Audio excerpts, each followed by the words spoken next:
Anthony Chadwick from Webinar Vet, welcoming you to another episode of VETchat. Yes, I know you know that I have a passion for sustainability, and I'm sure we're going to have a great chat today with somebody else who's really passionate about it. Diccon Westworth is a veterinary surgeon, an Australian. With the Ashes just coming up, there may be fisticuffs, but I'm hoping we'll steer clear of the cricket. Living in America, in California, and is also the winner of our Simon Doherty International Green Award this year. So I'm really, really pleased to have him on.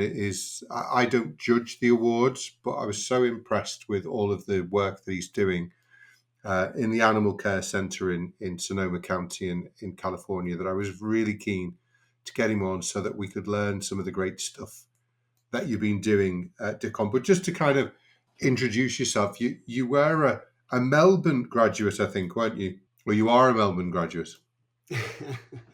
I am a Melbourne graduate and I am a British citizen. I'm not an Australian citizen. I spent too much time in Australia and gathered this accent apparently, but I am British by birth. But yeah, so I graduated from Melbourne in 1995 and I did go into private practice for a couple of years. That's correct. And I had grown up in the late 80s, 90s, reading about things like ozone depletion, acid rain, global warming, the struggles of wildlife conservation, struggles of Goodall and Fossey, etc.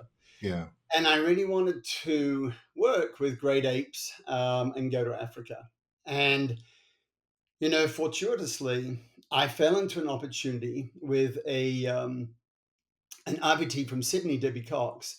And she was working with Jane Goodall Institute at that time. And I was invited to go to Uganda to translocate some circus and pet trade confiscated chimps to an island sanctuary called Ngamba, and that's in Lake Victoria. And so I did. And actually, you can still go and visit those chimps today. But while I was doing that, I also realized how very little I knew about primate medicine. And so then I took myself off to UC Davis Primate Center to gain some primate medicine knowledge. And, I was only meant to go for a few weeks because I never thought that I was going to go into lab animal medicine. But unfortunately, the Burundi National Park, which is where I was meant to end up with mountain gorillas and chimps, was closed after some human gorillas came across the border from Zaire or DRC and killed multiple park guards and tourists. So that was devastating and I couldn't go back. But then fortune favored me to stay at UC Davis because a job opened up there. So I did that and I learned a lot about primate medicine. I learned that I don't want to be in lab animal medicine. But, because it's a huge university, I got to spend a lot of time with residents from other parts of medicine at the Veterinary Medical Teaching Hospital, in particularly neurology. And I really fell in love with neurology. I didn't have much neurology in my vet course at Melbourne. So I really, I fell in love with that. And I thought that I might like to do this a bit more.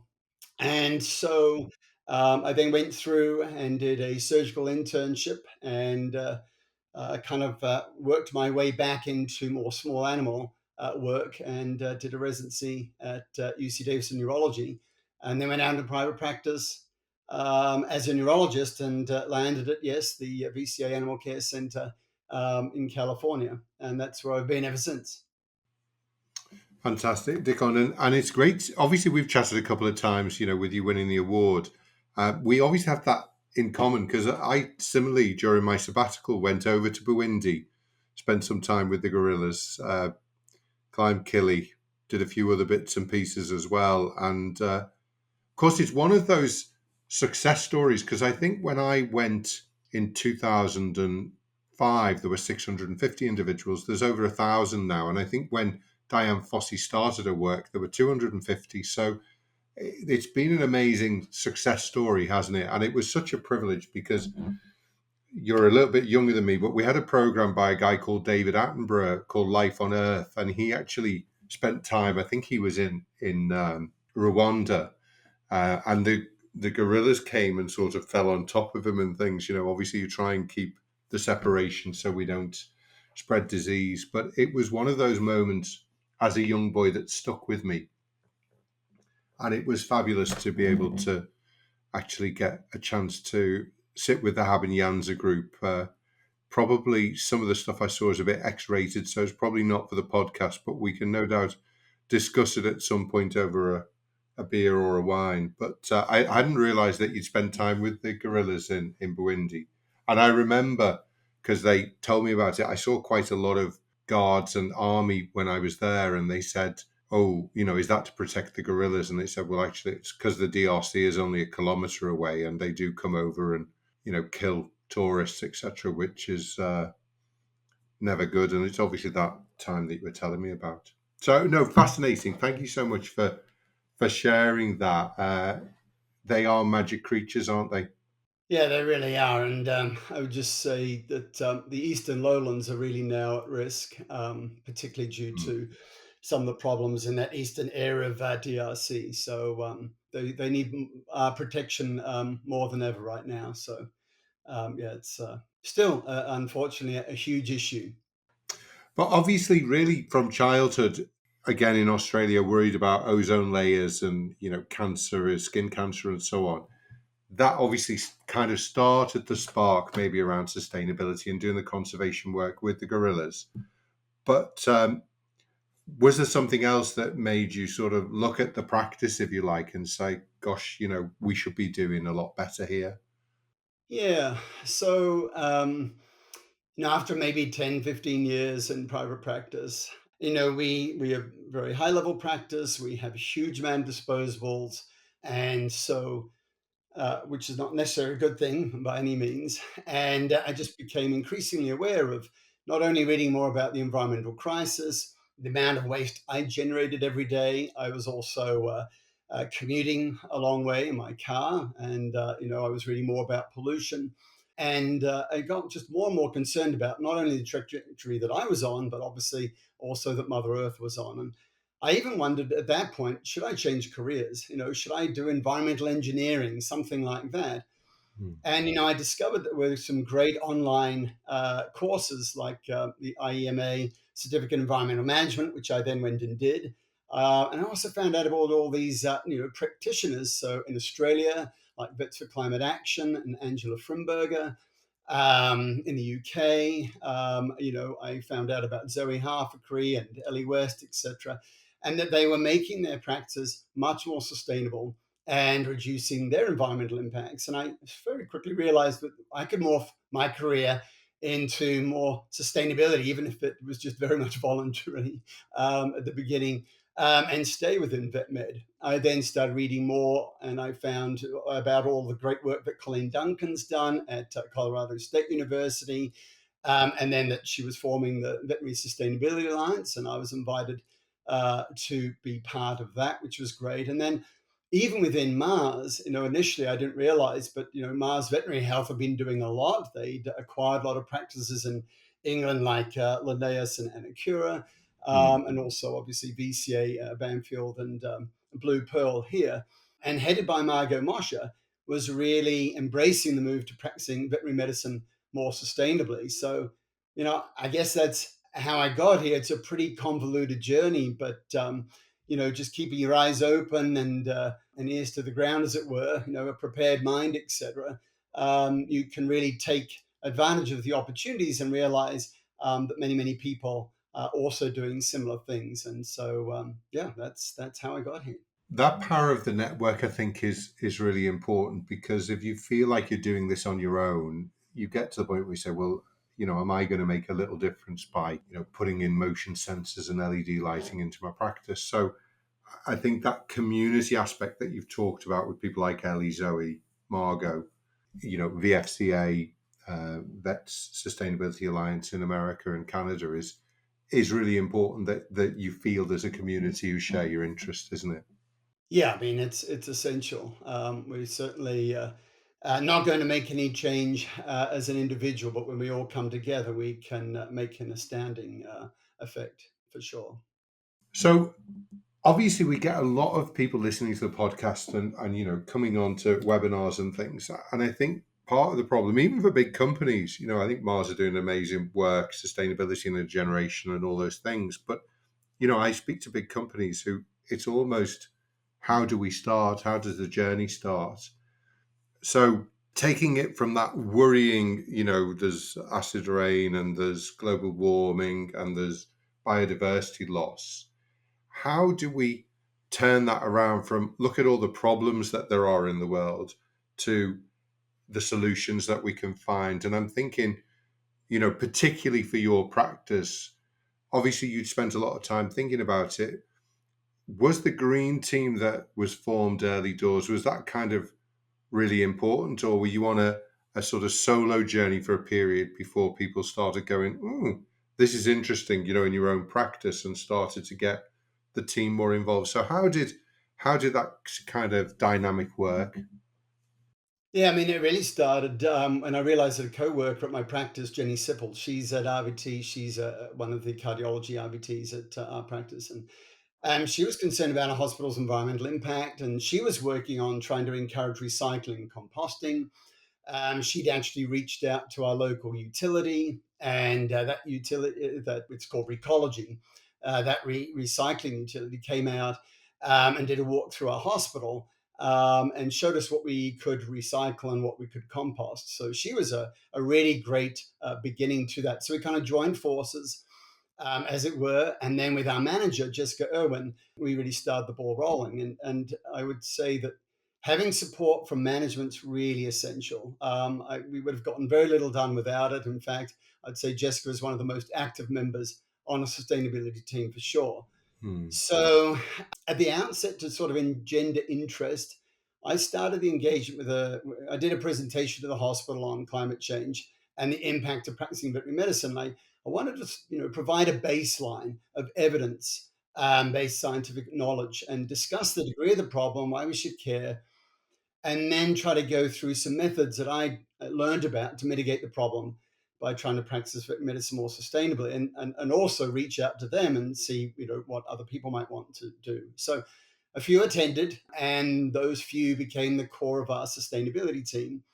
And their enthusiasm is really infectious, and slowly allowed us to roll out more interventions.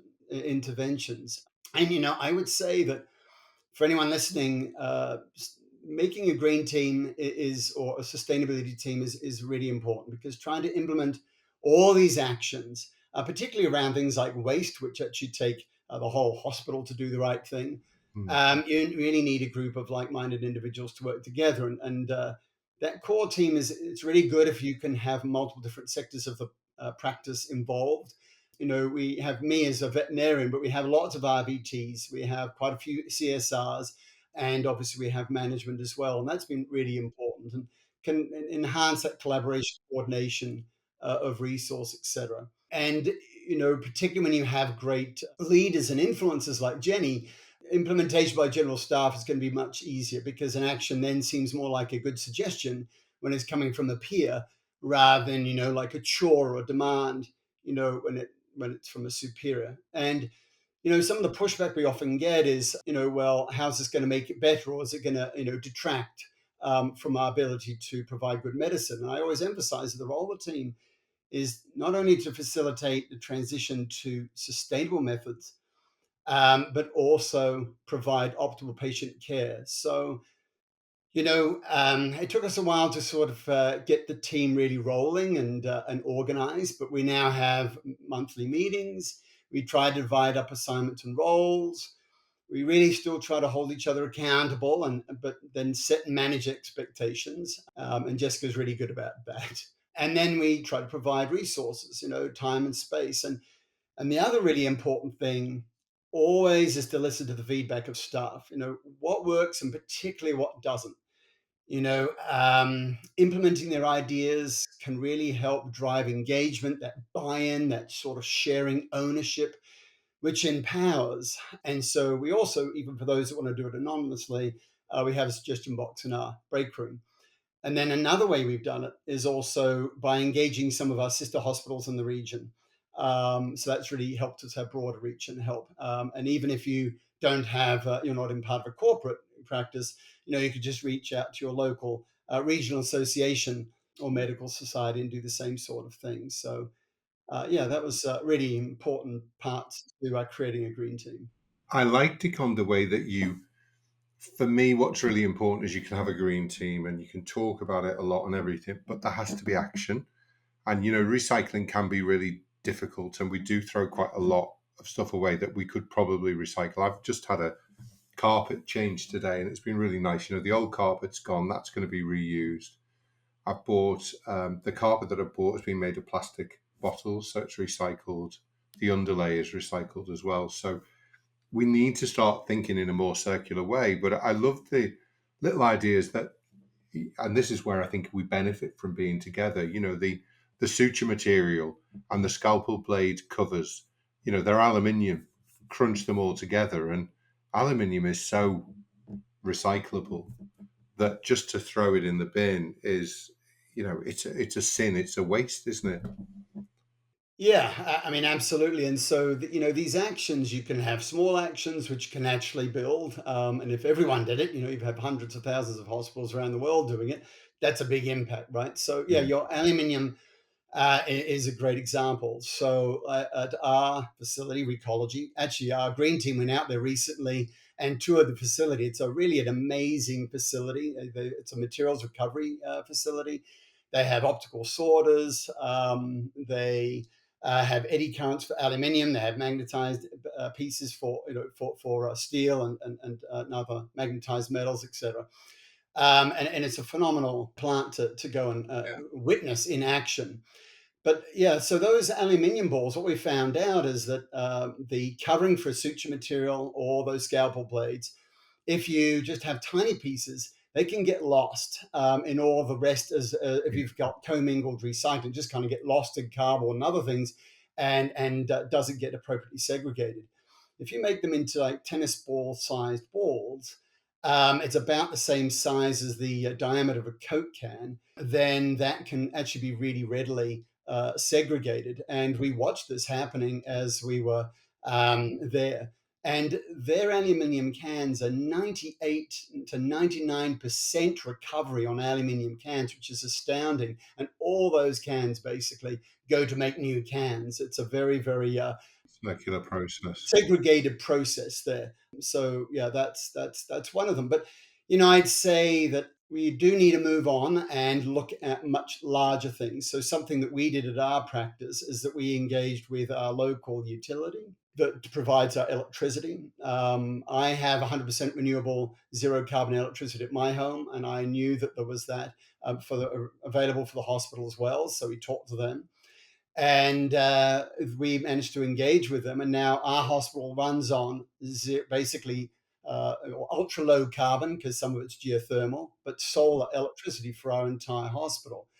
And the other great thing about working with that utility is that they had some IRA funds. And so we managed to get 4 e-bikes. 3 of them are pretty routinely used for commute for staff members. And we have another one that's out used for, over the weekend or during lunchtime, etc. And then the other thing is that we managed to work with them and a third party company in San Diego. And we're about to install, the plans are actually in the city right now, but we're about to install 9 EV chargers.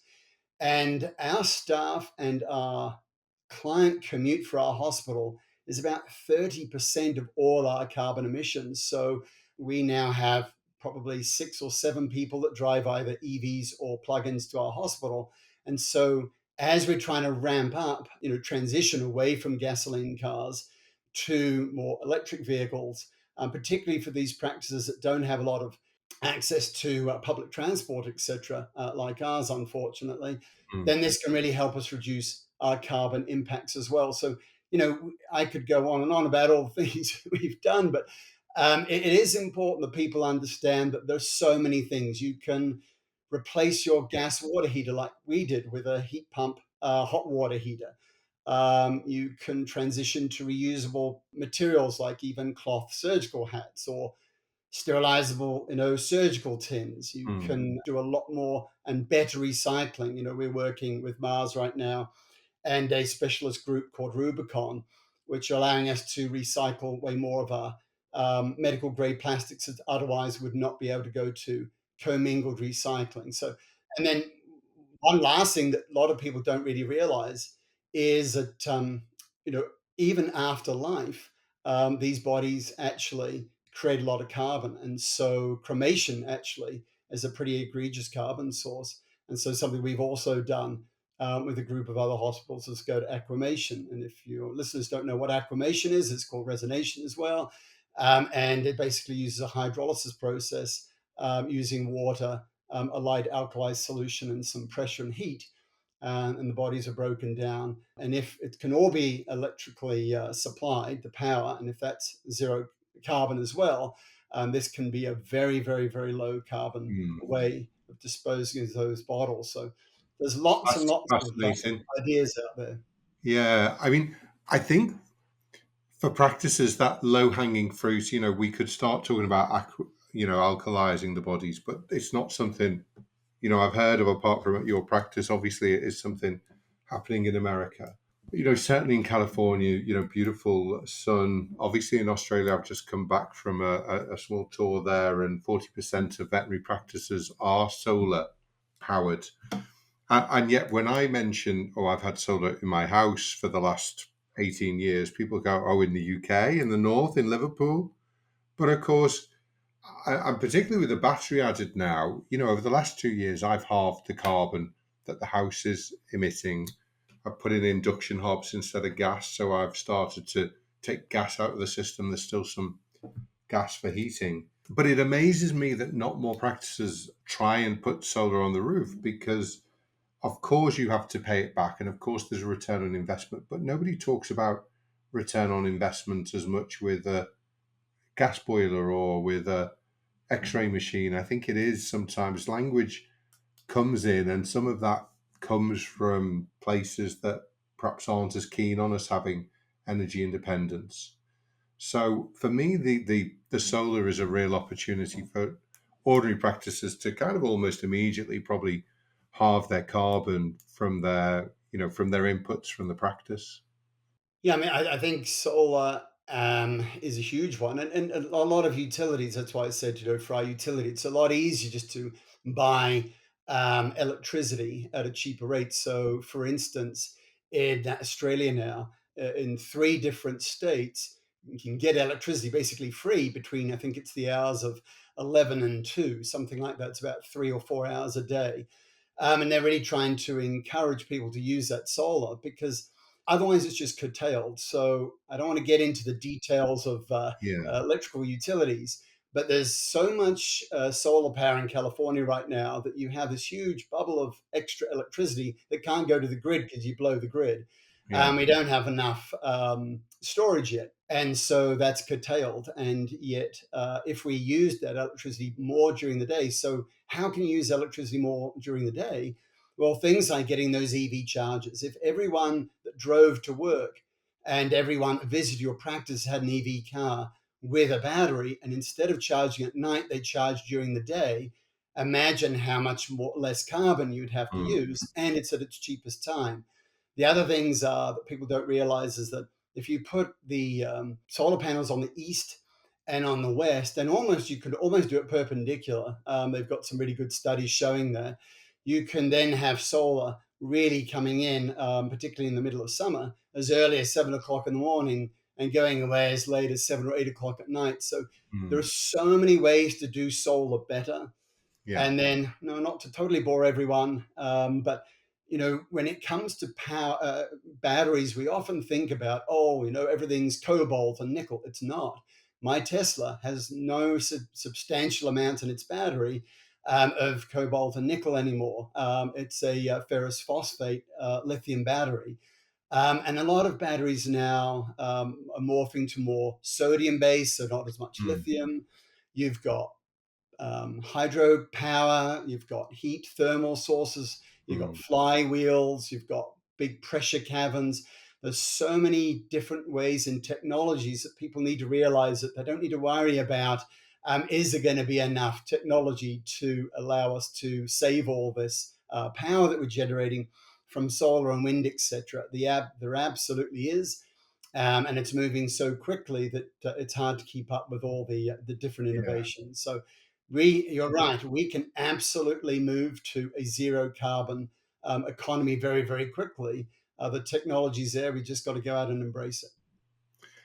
And I think, also if you are storing the energy during the day in a battery at home, I love the fact that sometimes, and not so much November, December, January, because, it's dark months, but during the spring and the summer, my energy of a night is supplied by my battery. So actually, I'm not using, obviously at home, you go out during the day usually, but if that battery is filling up, then that's available in the evening when, of course, we've got the television on, we're cooking, etc., etc. Whereas a veterinary practice on the whole will use most of its energy during the day, won't it? So it's having that mix of, have a solar array at home with battery, but also maybe you just need solar at home, and as you say, if there's excess, you can be charging, customers and team cars with it as well.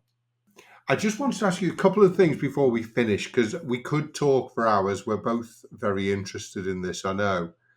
What's been your experience with new grads, if you've had any in the practice? How are they implementing sustainability? And the reason I asked the question is we just did a survey with Kinetic for the Veterinary Green Discussion Forum, and we've actually got the white paper. And if people want to have a look at that, we can perhaps put it as a little link under the podcast. And there's a feeling that young people may be getting disheartened by it almost seeming like an impossible task, whereas people of our sort of age, Gen X, we're actually doing more actions to actually make a difference. And obviously some of that is monetarily related. But what's your experience with the young grads that you're seeing either in your practice or further afield? Yes, I would say that, well, for starters, that I think that the lectures that I've given to vet students whilst they're still at university has been really encouraging. But I do agree that sometimes it's harder to get residents from new grads. And I think there's a few reasons for that.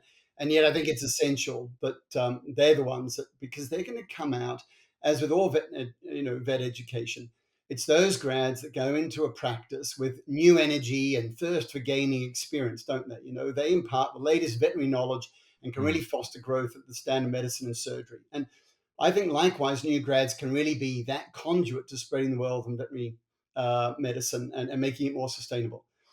But I think, and it happened with me, that in general medicine, those new graduates, they come out and they're often come up against barriers to change. And given their lack of experience, they're just more likely to fall into the current ways of their practice and not then push for that important mm, change. So I therefore think it's also just as important to give good CE, and then those new grads can go to that CE, and the older can also go to good CE on sustainability in veterinary medicine. And then that's going to facilitate a more rapid drive for change. I think some people, often think that sustainable medicine is going to be a compromise, but it absolutely shouldn't be. It should only enhance veterinary care provision. It's going to allow us to practice better, cleaner, less polluting, and less environmentally damaging medicine. So, but I think you kind of need to educate at all levels, mm, sort of at the same time, so that everyone's getting a similar message. I was speaking to a young vet this week, and she actually said that the business she was with, she could see that there wasn't really any interest in sustainability. So she left it to go to a company that had an interest in it. So I do think that if companies, if veterinary practices, if pharmaceutical companies, feed companies aren't taking this seriously, young people are concerned about it. And maybe whilst they're not doing as many actions as the older vets, I think they will look at what suppliers are doing, at what their veterinary practice is doing. So it is also a good way of holding on to staff, isn't it? Holding on to team, if you can see that, the owners, the leaders, the management of the company are bothered about this stuff. I mean, it's essential for recruitment and retention, and clients are pushing for it as well. So Yeah, those practices that aren't going to change their ways are going to get left behind. I really think there's a lot of push by clients, and Dr. Colleen Duncan's published well on that. She's got a lovely paper demonstrating the importance that clients place on practices looking more sustainable. So. And they're willing to spend more as well for more sustainable, less environmentally damaging practices. So I think you've got to become part of the movement. yeah. Just to finish off, it's really interesting to see Vets for Climate Action, Vet Sustain, and now Veterinary Sustainability Alliance with Colleen. Tell us a little bit about that and how it's formed and what things are already happening around what is the aim of the alliance? Yeah, so we're a non-profit US Canadian organization, and I'm one of 6 directors. And we've now been officially endorsed by the AVMA and the Canadian VMA. And like many, we're dedicated to preserving and protecting animal and human health by trying to promote sustainable practice methods. So we have a huge clinical push as well as also some policy and education. So Will Sanders and Colleen Duncan are also pushing a lot of the education at certain universities around America as well. And almost all our materials are open access at the moment. They are. We're also going to have a certificate program. There's going to be a nominal fee associated with that. So at this time, we're building out an online portal document. It's a roadmap, if you will, to practicing veterinary medicine more sustainably.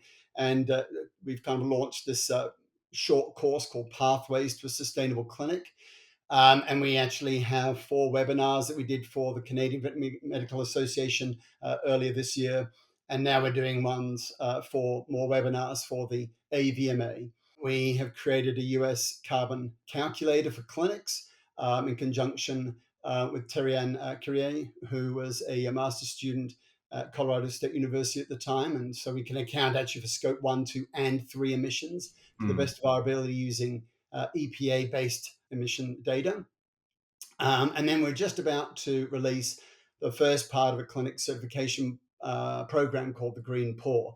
And we're really excited about that. So we've got many different things that we're trying to roll out at this time. We've really sort of started to gain some momentum with some new directors from Canada that we've gotten on board. So very excited. And if anyone listening wants to join Veterinary Sustainability Alliance, I can definitely make sure that we have that for you to put forward to your listeners. Again, we can put that under the podcast so that people can see that link.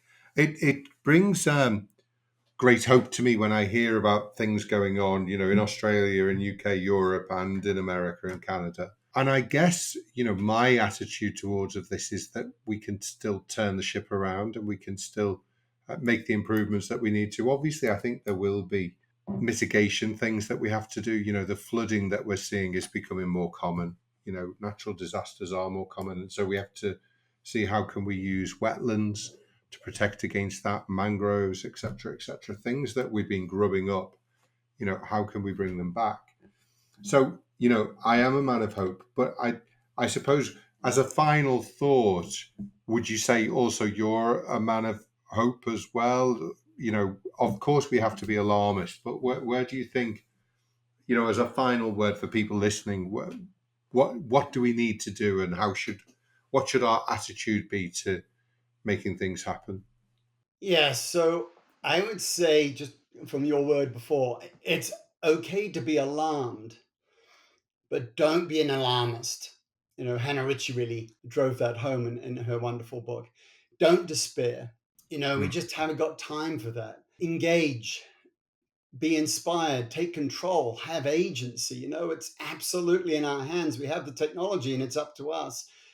We need to take deliberate, effective actions to decrease our impacts in what we do. And I think a good way to muster enough strength is to fall back in love with nature, because we're going to need a lot of that to fight this good fight. So go out and explore the beautiful world that you're fighting for. I think that's often important. I do that when I've been stuck in my office for too long. And then remember to talk about it. because isolated individual and clinic action won't just not going to be enough. Carry that sustainability torch onto your practice, your family, friends, wider community, and I'd say you to really strive for a more sustainable future so that we can all really prosper. And then I think it's so important to build on that we understand that the amplification is really key through cooperation and Yeah. collaboration. This is how those individual actions can rapidly grow many magnitudes from ripples to create a tidal wave of change. So together, just imagine hundreds of thousands of vet clinics worldwide, millions of staff, families, friends, and other businesses, schools, church, hobby groups. Our sphere of influence, taking from Vet Sustain, is truly immense. So be a leader, be a sustainability champion, and drive change. You're going to make the world of difference. So join me and become an influencer, because if it is not us, then who? And if not now, then when? Hmm. Diccon, that's amazing. I would just perhaps add at the end, education is so important. Of course, I would say that, wouldn't I, running an education company? But I've spent a lot of time reading books. As vets, I think we have holistic abilities in this area. So we should really be leading this whole movement as well. Other industries and other professions should look to us. So our Veterinary Green Discussion Forum in June of next year is all about leading the way. How can the veterinary community become an environmental exemplar for other industries and other professions to follow? And so listen to what wise people like Diccon are saying. He told me to buy the carbon book. I'm halfway through. So far, so good. It is a very philosophical book as well, Diccon. I know that we're not going to talk too much about it, but let's keep on reading. There's a lot of good books out there. If you feel also not thoroughly educated, there is stuff out there as well as webinars and podcasts and everything else. Diccon, thank you so much.